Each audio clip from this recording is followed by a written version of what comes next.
Donc la météo des forêts est un dispositif qui a été mis en place pour informer le grand public. C'est un outil de prévention pour lui permettre d'adopter ses réflexes quotidiens pour éviter le déclenchement d'incendies. Donc cette production, elle est disponible sous forme de 2 cartes sur le site de Météo France à partir de 17h, également sur les applis mobiles, relayées par des médias où on invite de plus en plus de médias à relayer cette information. Et donc on va avoir une carte de danger météo qui va être produite pour le lendemain et une pour le surlendemain.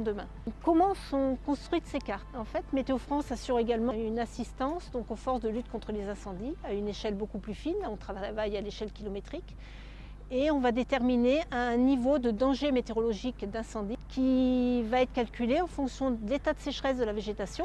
Plus une végétation est sèche, plus elle a une capacité à s'enflammer, et des conditions météo. Alors, les conditions météo qui interviennent dans le cadre de la lutte contre les incendies, c'est surtout le vent, la température, plus il fait chaud, plus on a une chance qu'il y ait des incendies qui se déclenchent, et l'humidité de l'air qui est un paramètre très important. On combine ces 2 éléments et on en détermine un danger météorologique d'incendie qui va représenter la capacité finalement, le risque d'éclosion, donc de déclenchement de feu, et le potentiel de propagation de ces feux.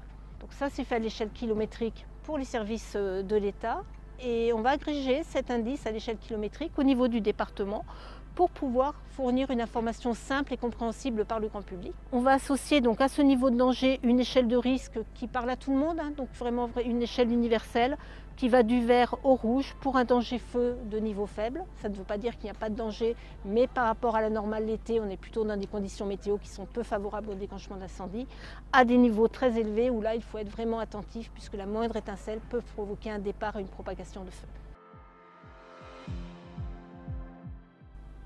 Sur le site associé à ces éléments, ces 2 cartes, comme c'est un outil de prévention, on va essayer d'accompagner le grand public avec des conseils pour éviter les départs de feu. Les cigarettes, ça s'éteint dans un cendrier. Quand on est en forêt, on ne fume pas. Et les barbecues, on ne les fait pas au milieu d'une zone d'herbe sèche ou près de la végétation, où on ne fait pas un petit feu de bois, c'est agréable sous la pinède. Non, on se le limite chez soi et sur une terrasse. On évite également de faire des travaux qui pourraient provoquer des étincelles dans un environnement où il y a de la végétation sèche. Et enfin, on va stocker les combustibles dans un abri qui est fermé et plutôt un peu éloigné de l'habitation principale. C'est des conseils de bon sens, mais qu'il est important de rappeler parce qu'on n'y pense pas forcément. Ensuite, il y a des conseils également. On va rappeler quelle conduite à faire si on se retrouve à un endroit où il y a un déclenchement de feu.